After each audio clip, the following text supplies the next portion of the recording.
I'm so happy to be here talking to y'all. I was like thinking, it's been like 5 years. It was like pre-COVID the last time, which is like time has just flown. But I've been very lucky to be part of this from the beginning, and this is like a very special place. Like there aren't many places where you can get this training, as many folks here I think are aware. So yeah, and Jim has always been so supportive about Network Canvas. Like very first time I came and met and showed early iterations, and he was like, come talk about this. I was like, oh my God. Okay. So I'm going to talk to you today about Network Canvas. As Jim said, this isn't all I do. And so I have a program of work, and it kind of, I think like the gist of it is that, I'm really interested in understanding some of the reasons why there are health disparities and understanding the systems around. And I see networks as sort of a lens for understanding that. So network data is like this tool for helping us see and understand all of these structural inequities which drive individual health.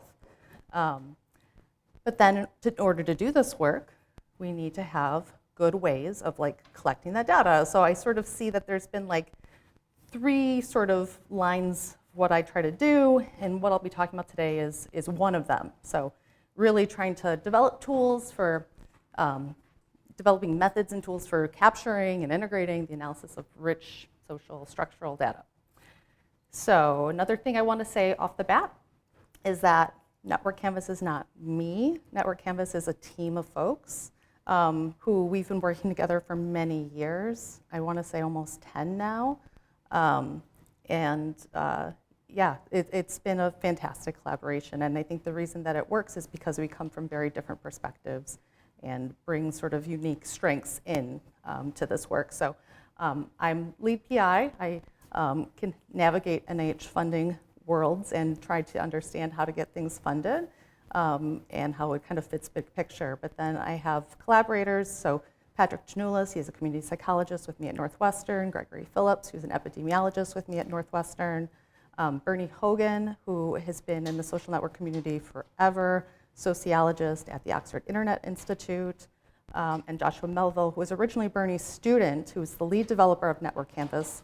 He's been working with us at Northwestern since about 8 years now, and he is, a lot of this is really, he is Network Canvas in so many ways. So other folks you might communicate with are Kate Banner, who is our sort of point person for everything Network Canvas, and then Caden, who's used to be a research assistant and is now a developer with us, which has been really fantastic to see them grow. A lot of scientific advisors, people in this room who've written letters of support. So all of, it takes a village to make this kind of stuff happen. I want to give you like a very sort of, a gist of sort of big picture, like what Network Canvas is. And then I want to show you a little bit about the tools and then get you maybe actually playing with some of it too. So I'm going to kind of zoom through a bunch of different stuff. So apologies. So as you're getting a sense for, network data can be kind of complicated structurally to capture. And even like really, really simple networks, when it comes down to actually capturing the data, it can generate a lot of different items. So like the most basic sort of network, if you're trying to actually, in a traditional sort of, method for data capture, you might ask, okay, does Anna know Ellen? Does Anna know Jack? Does Anna know Jane? Does Ellen know Anna? Blah, blah, blah. Like, and really, really quickly, you can get very complicated, very long sort of surveys. This is only one type of tie. So if there's multiple types of ties, if you want to know attributes about not just the person you're talking to, but all of the people that they're naming, you might also have a ton of different, oh my goodness. That's weird. Let me like unshare my real quick. Sorry.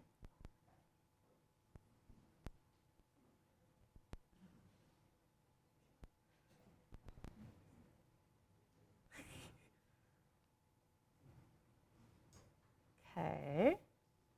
Sorry, guys. I don't really want financial documents to be on like something that's like super public. Apologies, I really thought everything was shut, and I don't know why that would have not been shut or would have opened. So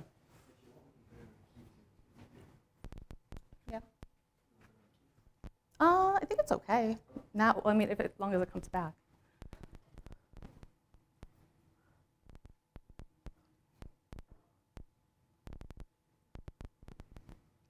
Well, at least it's not financials.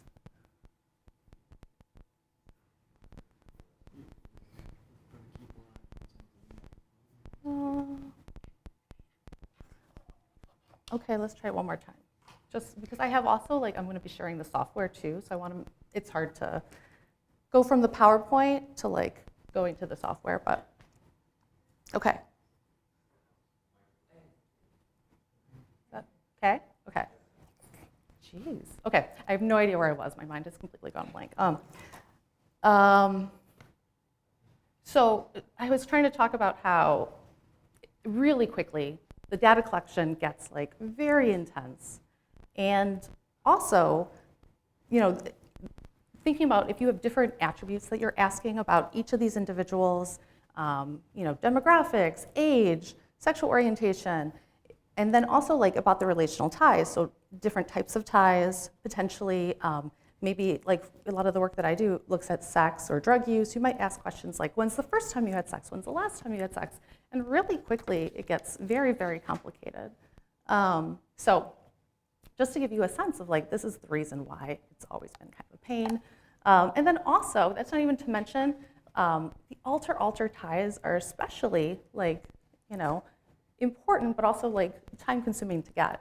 So alter-alter ties meaning when you list that, okay, I'm friends with John and I'm friends with Mary, are John and Mary friends with each other? That you know is really important data in for a lot of research questions, and it's really difficult to capture. One approach that has been trying to make this a little bit more user-friendly has been participant-aided sociograms. And this idea, Jimmy mentioned this yesterday, you know, this idea that you can generate people, do it like a name generator of like, these are the individuals, put them on something physical, tangible that can be moved around, recorded, interacted with. And so, you know, something like a whiteboard or something like that. So, and my colleague Bernie and his advisor Barry Wellman, they were really doing a lot of the coolest work in this area. And it's one of the reasons that I reached out to Bernie many, many years ago and said, hey, you know, I'm trying to do this, and it's really hard, and this is actually like what it looked like. And, you know, we're trying to do it, it's great, but also it's so frustrating because like you get all this data, and then it's like, I still have to enter it into a system, I still need to clean it, I still need to manipulate it. It was just incredibly frustrating. And so we started talking about this idea of like, well, maybe we can digitize something. So it looks very similar to sort of the participant, you know, aided sociogram, but then it is actually like all digitized and recorded. And that's where Network Canvas came from. So a couple, just to give you a sense of some of the guiding principles about Network Canvas before I actually show you too much about the tool. And so some of the driving factors with it is, these are actual screenshots of the tool. It's really designed for trying to allow people to like very immediately and intuitively understand like where you're coming from. So design is prioritized, like as you can see, like we really try to make it not just like pretty, but not just for like aesthetic reasons, but because we think it's really important both for researchers and for participants to make it more fun, more engaging, more understandable. We also rely on a lot of physical metaphors like and touch in order to like have people to be like adding nodes in and then manipulating them around interfaces and screens and trying to like make it seem as if it was almost like a physical object that you're like you're bucketing, you're binning across different stages. You're you know, creating these ties because we think that's one way that people can kind of come in and immediately get it. And we also try to really make our design as simple as possible and that not to unnecessarily add things as much as possible. We sort of understand that people's attention is a limited resource. And so when you're designing a stage, like be very, like we would prefer that like people make more stages versus making any one stage like too busy. Because sometimes the task is lost if you are making things like really, really busy or very, very long stages. Another focus of our tool is trying to be like maximally flexible, like trying to build a tool for the research community. So I should say, our work is NIH funded. In our initial collaboration, we got together and we were part of an NIH funded study to create a data capture method for this large cohort. And we got something together, it was working fantastic, and then we started to realize, one, like, we want to use this in other studies. Two, other people want to use this in other studies. And so we sought NIH funding in order to support the hardening of that and to make it usable by other people. So then we rebuilt everything and created tools so other people can build their own surveys. And so that's really what the Network Canvas 1.0 R01 was about, was creating these tools for you all to design your own surveys and customize them however you want. So in order to make a tool then for as many folks as possible, it has been really important for us to like think about what's the key sort of aspects of like network data capture. It's such a broad community. It's really hard to meet the needs of everybody, but we've really focused on like stages and like the creation of like these different stages within the Network Canvas software that researchers can then go in and customize. But like we sort of have like key sort of features within each of these stages. One of them is name generators. So that's a really important one. We have several different interfaces that you can choose from, but most people doing network research are going to be generating names of folks.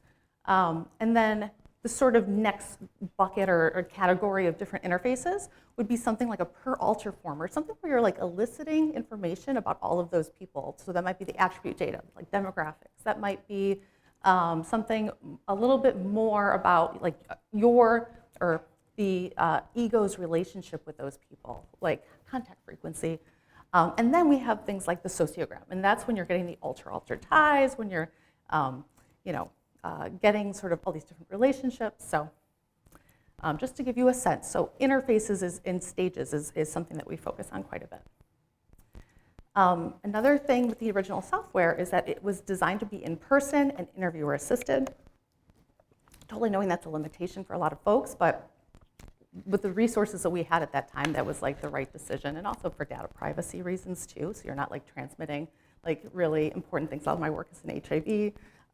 So one of the things that was important was like that it was done in person. So right now, the core software that you can get on our website is really meant to be in person and interview assisted, which means it's installed on the researcher's machine, and you are doing the interview with the person.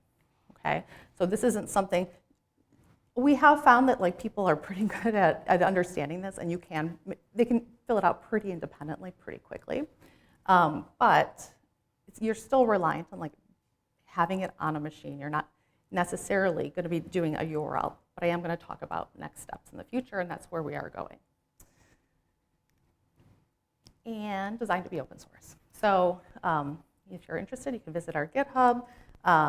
Everything is free. Everything is downloadable right now. We don't ask you anything like to our detriment. Like we have a guess of like how many folks are using it, but we always are sort of like a guess and know that we aren't being 100% accurate. So, but we really see that like the way of like keeping this going is by getting the community to invest in us and to help in terms of finding bugs and creating documentation, like helping us validate things, like doing extensions, partnering with us on things. So yeah, we just know that that's an important aspect of this. Yeah, let's see. So I'm going to show you our website in a second. So let me just zoom through a couple more things because time is going already. It's been deployed in a lot of different places that we know of, and we especially are tracking NIH-funded studies because our funding is from the NIH, and so that's where it's most important for us. We're aware of at least 35 NIH-funded studies using Network Canvas right now, which is pretty fantastic. We have some initial sort of validation work that our team has done. We need to do more, and I can talk more about that. But in general, though, it's been found to be really usable, reliable. Yeah, and so we've actually found that people over time, over longitudinal waves, are adding like more individuals to their network, which is really good to see.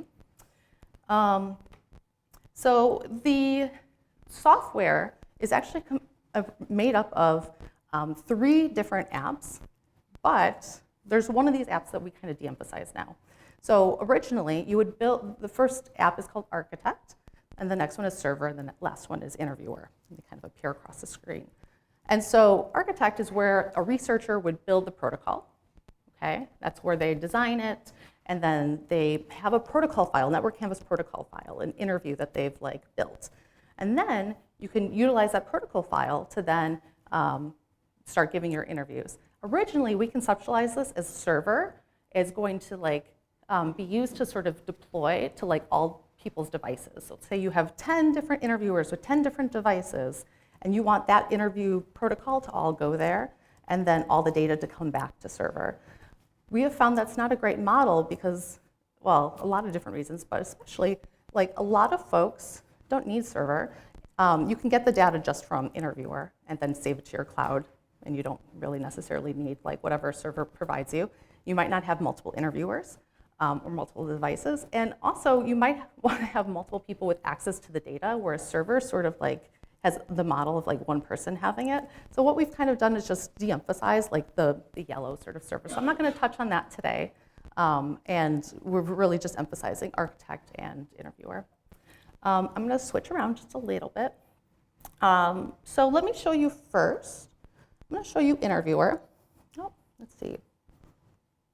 I'm going to get out of this real quick.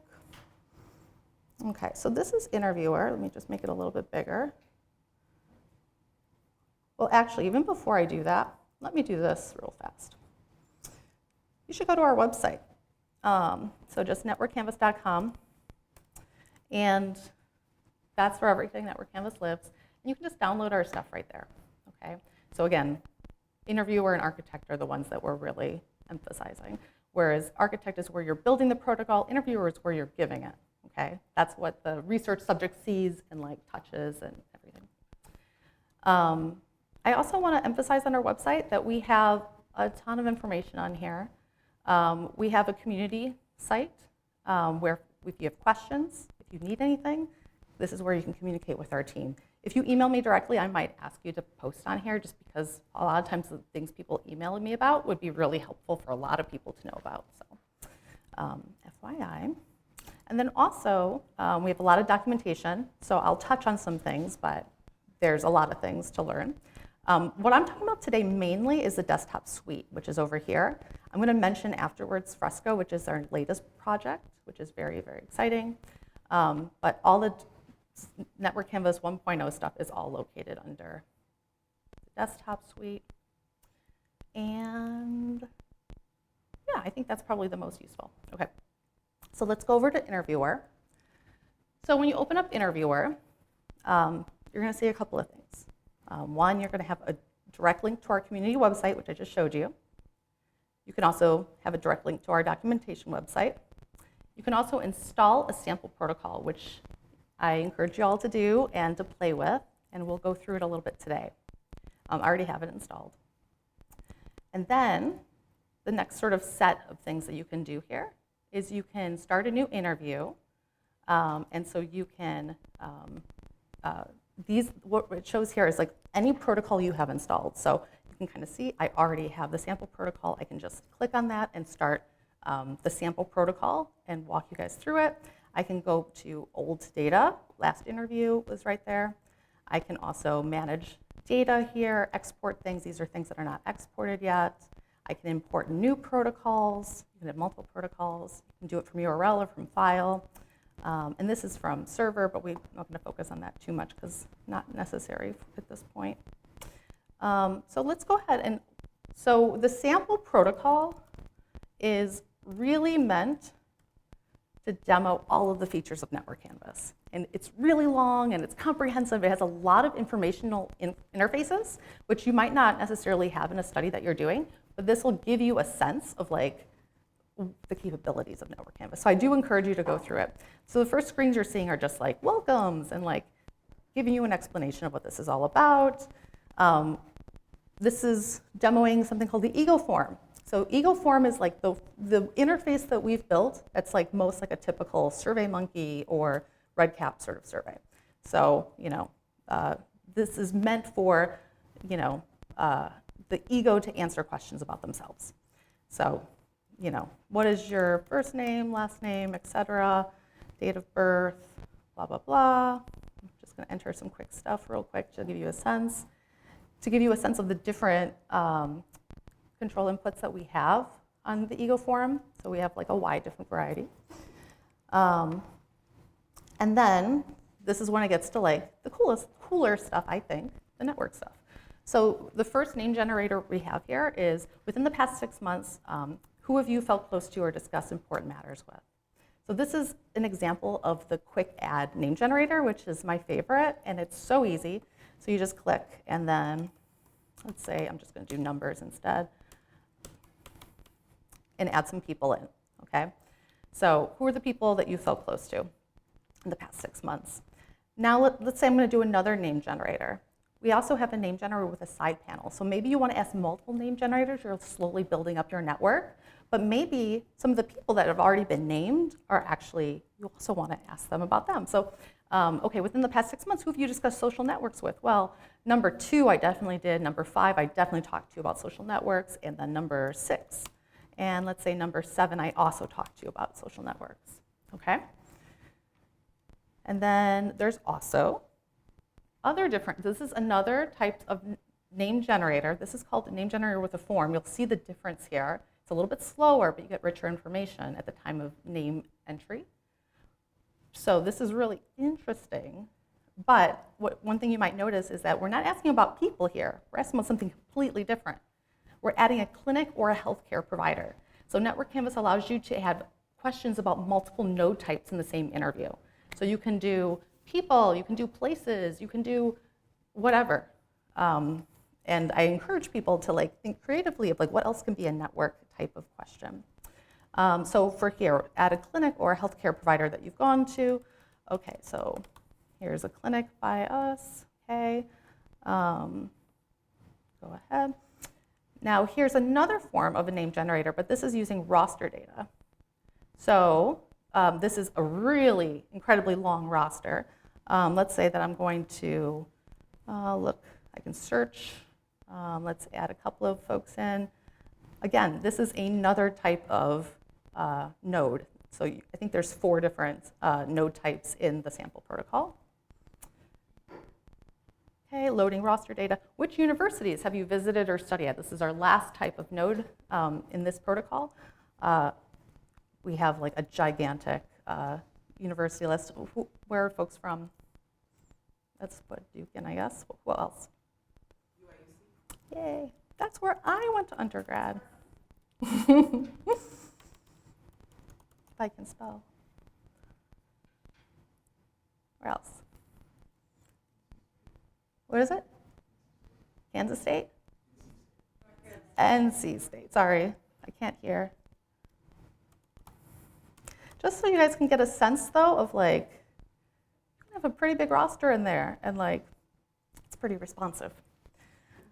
Okay, then university per alter form. So just to give you a sense of like, now that I've showed you sort of all the different kinds of name generator forms. Now I want you to get a sense for the different types of ways you can elicit information about those nodes, okay? So here's one example. Okay, did you visit this university or study there? Okay, I studied there, average, and it's gonna go through. Well, I'm not really thinking about it, I'm just, sorry. I'm not trying to create controversy. Just to give you a sense. Using the sociogram. Okay, so here's an example of the sociogram. So the sociogram, again, so this is where you're going to get the alter ties, the structural data. One thing I encourage folks to do is, we don't require you to do this, but we kind of encourage folks to do it, is when they are building a sociogram, you sort of have a first stage where you're just laying people out on the sociogram. So this just asks people, just position people. And then Network Canvas saves those coordinates and can use them again. And so you can reuse that and then say, oh, okay, using that exact same layout, I'm gonna ask more items, more questions, generate edges. I'm gonna have people select people, whatever it is. And so this is the position, and say, I'm like, okay, put people who know each other close together, people who don't know each other farther apart. Well, this isn't a great example of it, but this is just to give you a sense of, you can upload your own images. It doesn't have to be the circles that I just showed you. There can be other different things that you upload too. Example of creating edges, though, you can see my coordinates are still saved. And okay, two people who might spend time together when you're not there. So just to give you a sense of, it's pretty easy to start creating some ties. You can create multiple ties. These are two people who have conflict with each other.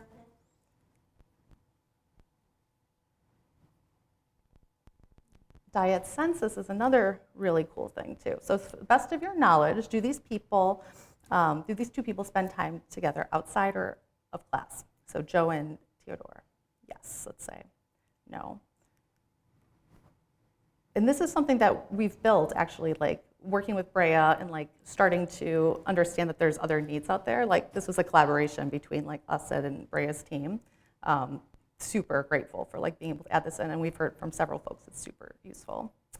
And then another, ideas, you can display the data back to people and have them elicit more questions, or you could elicit more questions about those individuals. So anybody who asks for advice, etc. I want to show you this one too. So this one I love. This is like this ordinal bin interface. I think it's so quick and easy to like very quickly like get a lot of data about your alters. More binning interfaces. How do you know this person?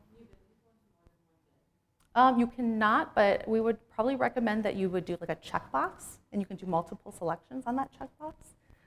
But you can also, though, like always change if people, decide that they want to change it. Skip logic is, of course, involved, so you can go ahead and like, this is selecting individuals who I said I talked to about social networks only, and then asking more information about those individuals. Last cool interface is the narrative interface. And so we hope that this is like a really helpful thing for like qualitative researchers. We don't collect any data on this interface. There's no variables that are saved, but we think it's a nice way of displaying the data and having folks sort of interact with it. You can also like change what's displayed, so people can, the researcher can customize what is visualized and even change it like during the interview, just as an example. So this is a very cool one. And then that's it. One more thing I want to show you is that you can go back. And so if people like decide, oh my goodness, like I forgot to add number 8 and you can go back to that, you are just going to have to like walk back and then just add somebody and then re-enter, like go through the screens to make sure you didn't skip any items about that added person, but you don't have to redo everything. So you can just kind of navigate through this timeline on the side. Yes? Yeah? This is the sample, right? That's kind of like the default. Yes, yes. If you wanted to like keep some of these at your own language, that would all be done at Birkett. Yep. And you kind of download it on the What a great segue. Another question though before? One of the last things you were showing, there were attributes and then connections and groups. Yeah. Oh, that's a good question. So it's on the narrative interfaces where you see that. And that is when somebody has like categorized somebody into a categorical bin. And so that was like, what is your relationship with that person? Family member, friends, work colleague, or school? So that's when you might have that option. Mm-hmm. Yeah.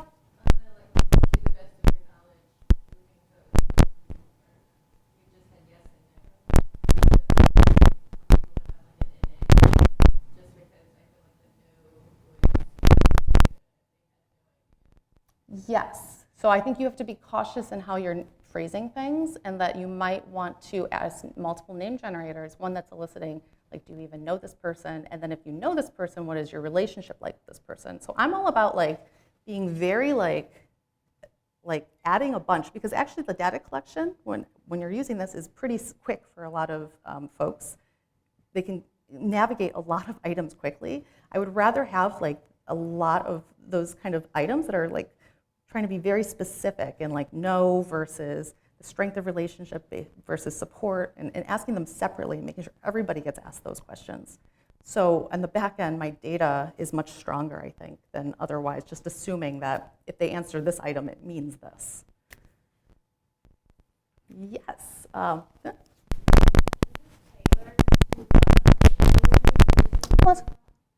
I would say yes, it probably is, but it is like something really.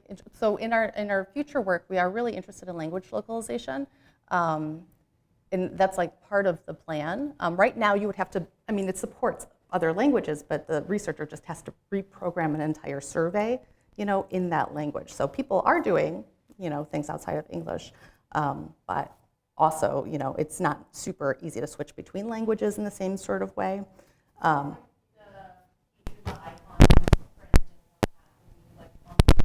Yep. Flippable. No, that's interesting. Yeah. I mean, it might be something we could talk about a little bit afterwards if it's like a simple thing as like flipping. That's interesting. Yes. It's kind of related to that question, but has there been a lot of work done in like low literacy settings with how this? People are pretty good at it. And so a lot of my work is with like young MSM and folks who are at risk for HIV.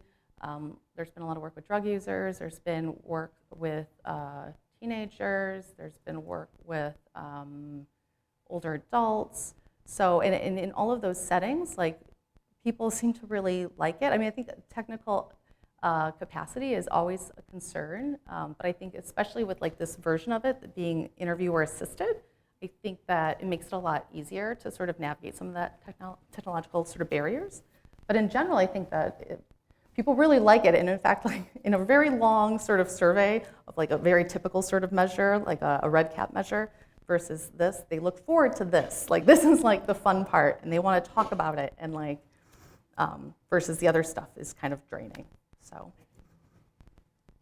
yeah. Sorry, right behind you. Yeah.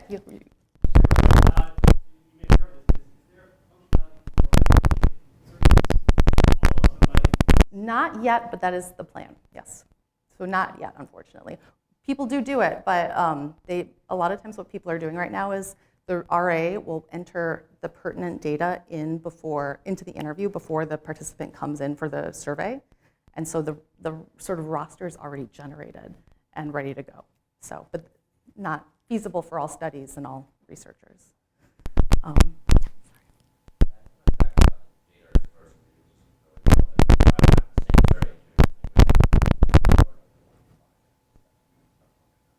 Yeah, I think that should be no problem. Yeah, that should be no problem. And I haven't talked about the data structure, but so GraphMLs is one option, which is like a graph file, or a zipped file of CSVs is what's output. And there's a bunch, and it's going to have all the structural data, and it'll have attribute data of the alters and of the ego. And if you have a lot of different ties, you'll have another CSV for each type of tie. So, we have documentation, but it, takes a minute, I think, for people to wrap their heads around it. And we have like helper code to help you translate the output into other functions. Maybe that's a good time to also talk about the integration with IdeaNet. Does anybody want to jump in there? So as far as the set of CSV files that are exported from Network Campus Interviewer, we have a function in IdeaNet called NC3, where basically it looks through a single directory with all the CSV files, looks at the names of those files, which are the ego list, the alter ties, different types of ties, extracts those different things from the names of the files and compiles them all into the data structure that we had showed you last quarter. I'm Michelle Postdoc, so we're closely with the team to try it out on data and ensure that it works, and we've used it for dissertation. Up the network campus. So yeah, it's a nice way to speed up that process. And there's an example of what the record should look like and how to run it in the ego-centered data. Yeah. I've had a lot of success too before the online version happened, doing this on Zoom. Yeah, that's a great point. and works very well in that setting as well. Screen share. It's surprisingly good. Yeah. So I'm happy to talk about some. Did you allow people to have control, or did you have control over it? I did half the time. I didn't have people's devices to work as well, but it's better if you like the car. That's awesome. I mean, not what we built it for, but during COVID, yeah, a lot of people were doing it, and we're, just kind of saying, great, I hope it works well for you. And that's what we've heard too, is that a lot of people have utilized it over Zoom, and it's been very effective. So, how do participants access it? So, in the room with the researcher, so they would. For some limited devices that allow you to remote control on Zoom, or I did it, which is a little slow. Yes. This is maybe a niche use case, but if I wanted to georeference nodes or altars. Yes. Say like custom.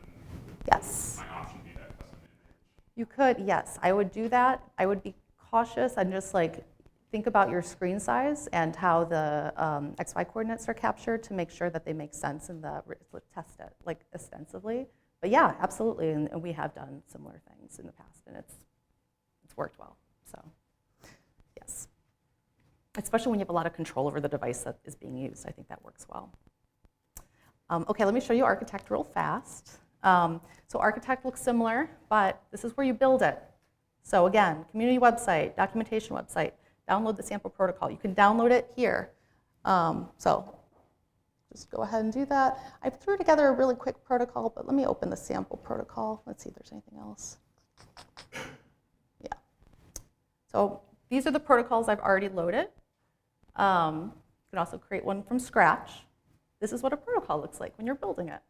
Okay, it's that timeline that you had sort of on the side in Interviewer is kind of what you're seeing here, but kind of exploded out a little bit. These are all the different stages, okay? And each stage is using a different type of interface that's all been customized, okay? So up here, you're gonna see the name of the file. You're gonna see any kind of text you might put in to describe what this is about. You're gonna see a bunch of stuff up here too. So I'll show you the red button first, Resource Library. This is where you are going to upload anything that's going to be utilized by your protocol that's either a roster, so that's a roster CSV, that is a video, that is a picture, audio, just to give you a sense. So these are the different resources that are embedded with the sample protocol. Okay, and the next thing that you're probably going to want to do is, well, let's jump to the Manage the Codebook. So we have a codebook built in where it lists all of the different variables, all of the names, what form is it used on, et cetera, what is the input control. This is a great place to look at things and remember wait, does this make sense? And then also, why do I have all these extra variables that are unused? So go through this. This is a very long protocol, so this is going to be extensively long, but you should definitely, get familiar with this. You can see this is a sample protocol. We have different types of edge types. We have no and we have conflict. These are our assets that are involved, etc. Okay. And then I also want to show you the printable summary, which I think is so handy. So we generate a protocol summary document that this is a PDF.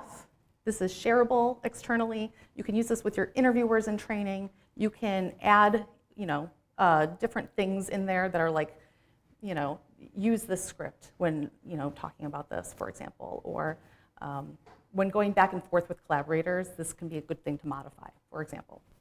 It'll always have that summary card will be printed here, and then here are all the different stages that you can go to. A lot of the information from the code book will be here, node types, edge types, all the different assets. And then it goes screen by screen, and it goes through exactly everything about it, basically. You can enter a script here.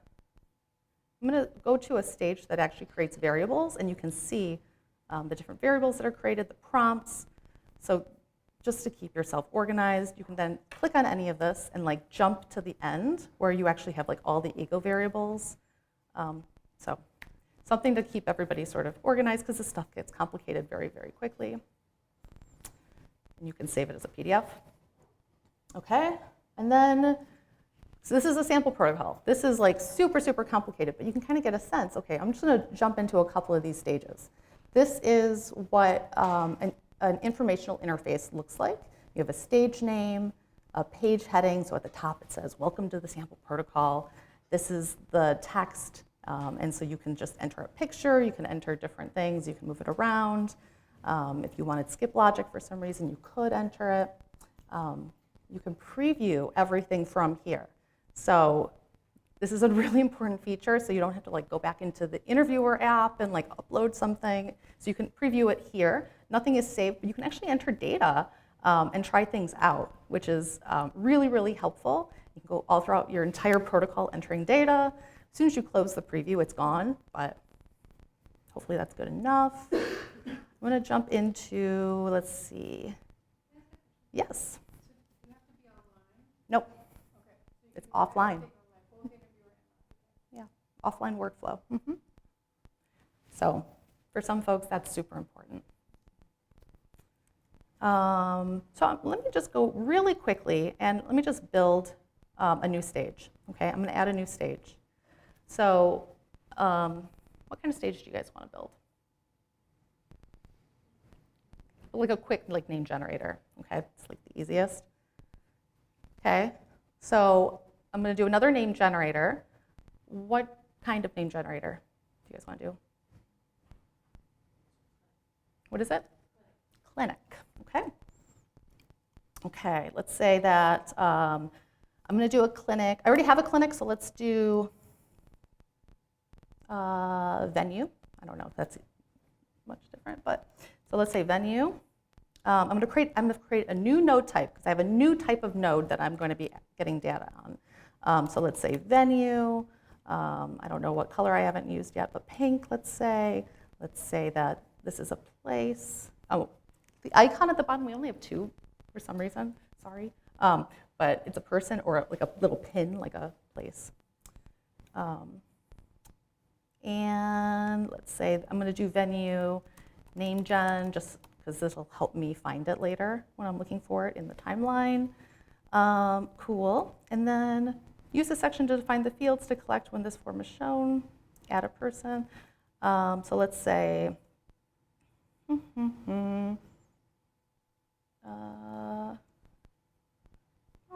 prompts. Add a venue field.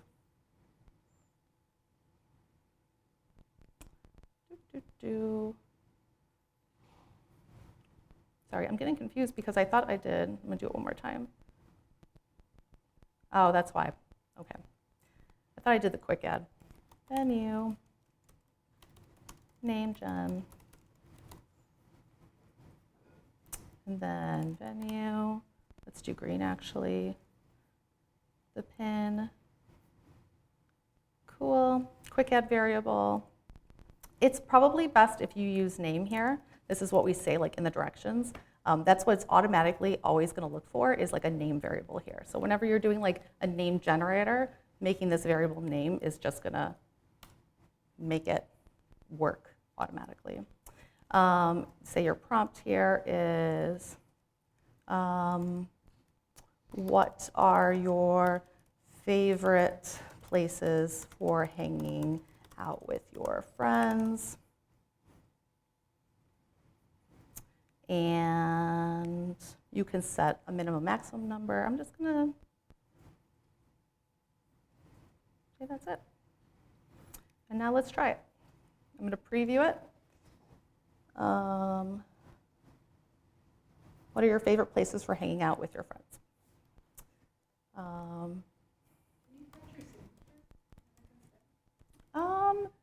Like actual, like physical? No, not yet, but would that be important for your research setting? Other things. Mm-hmm. But not for network modeling, so but you could combine everything. Mm-hmm. Mm-hmm. Interesting. Cool. So it's as easy as that. Sorry, this is a really, really quick sort of introduction to some of this. I want to show you something else before we're done with each other, though. So I'm going to switch things a little bit again. And let me go back to the PowerPoint, because I want to talk a little bit more about like future work, and then also show you guys some other cool stuff. So sort of like extending like this conversation of like the initial sort of validity stuff we've done. I think like this is what needs to happen. We propose to do a tiny bit of this, but I think that's probably one of the things we would love to see more of is we need more methods work. We're super curious about this. And we actually don't have the time necessarily to do it ourselves, honestly. So we're very much hoping that like the research community helps us with this. And I think we're very interested in like how this compares against other digital tools that are out there. And we, in other sort of validation work, we talked about like the efficiencies for research, for participants. Like it makes it go really fast and it feels very easy. But I also feel like there's likely a lot of efficiencies for researchers. And I'm very curious about that. I know that's not something that typically is talked about in the research literature. And then we get a lot of questions about like which interface to use or how to structure this. And we don't necessarily have a lot of like, peer-reviewed stuff to say, yes, this is the way of doing it, because we know that if you ask it this way, this will happen. If you ask it this way, this will happen. I think that, what I usually just tell people to do is you have to try it out in your own samples, in your own population, with your own, because like Jimmy was saying, like every population is different, every network study is different. So you really need to do that like hands-on. Another part of this too that I think is, something that we've learned too is that the flexibility is actually like so great, but also it can be very overwhelming for some folks who are coming into it and like, because we're not prescribing like this is the way you do things. And so people kind of come in and they're like, where do I start? Especially if they're new to network stuff, they can be a little bit overwhelmed.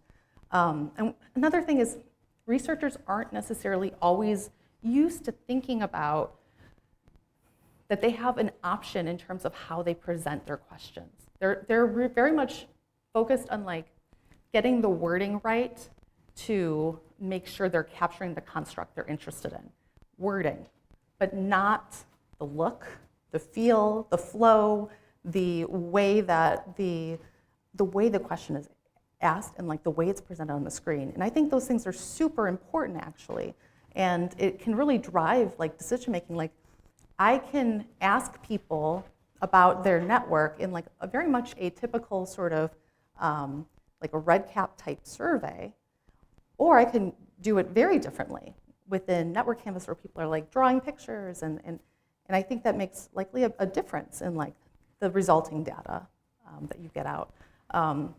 I pulled this together when we were working with Brea and like starting to think about like creating like there's different ways that you can like try to elicit value ties. And like this is just an example of like there's two different ways. So, like you can sort of like go through and indicate, okay, there's like a set of ties out there, and you can go ahead and first just like say, okay, these people, which people know each other? This is sort of like the orange sort of pathway. Which people know each other? Just asking that, and then doing a follow-up that's like the strength of how well they know each other or like their relationship. Or maybe you could do something that's like a little different, where you're like, okay, I'm gonna just show them all those people, and then I'm gonna ask them step by step, okay, who knows each other, who's really, really, really good friends? And then maybe they just indicate in blue who the really good friends are. And then maybe you ask again, okay, well, who's just kind of friends?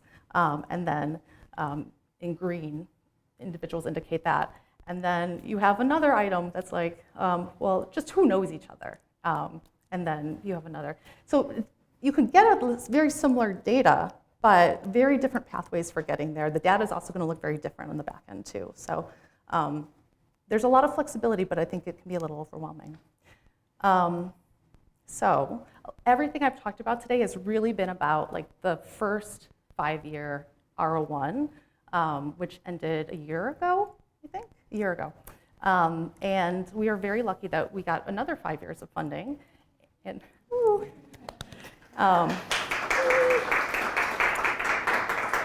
And so the idea with the second R01 is really to build something we're calling like the studio platform that's going to allow a lot of really important things, like remote deployment is one of them. All of the capabilities of Network Canvas we see as still being like available, but within like an online space that researchers are logging onto, they are building their protocols, they are deploying their protocols. All the data comes back to this online sort of environment. External folks can all come in and like look at the data together. So like, you know, there isn't just like the data exists one place, and you can more sort of build a network protocol together as a team instead of passing around a file. Instead, it's like you're going into like one place. Also, will facilitate longitudinal data capture. Also, we'll have an API available so data can be immediately pulled and used for analysis, really trying to streamline things. And then we're also thinking about like long-term sustainment, because this model like works for now in terms of like getting NIH to provide us the resources to support this work, but then also thinking like long-term. And so we're thinking about transitioning to a subscriber model. We never want to make things like prohibitively expensive, especially for students and early career folks. Like we're very much like thinking about that. But then we also think that like there could be very specific use cases where folks do have resources and can write us in, you know, in terms of helping them out in some way. So we're thinking about how to make things sort of like sustainable in the long term without like being prohibitively expensive. So FYI, that's like something we're trying to figure out ourselves. And then as a stopgap, so we got this funding from the Office of Data Science Strategy about 1.5 years, 2 years ago. And it was sort of a stopgap until we got the R01 funding. And it was to build something called Fresco, which is like a way of deploying network canvas surveys remotely, sort of like this test like run for like what we eventually want to do within Studio. And so Fresco is in beta right now, and you guys can play with it. So if you wanted to take the actual SAMP protocol, you can go to that short URL, and it should work. You can't use it on your phone. That's like the one thing, is that we're not building this to be like usable on small screens. I was just trying it on my little iPad mini, and when it was in like portrait mode, it gave me an error message. But as soon as I turned it this way, it functioned great. So it needs a little bit of space, and then you can take it. So on your computer, I would encourage you to play with it.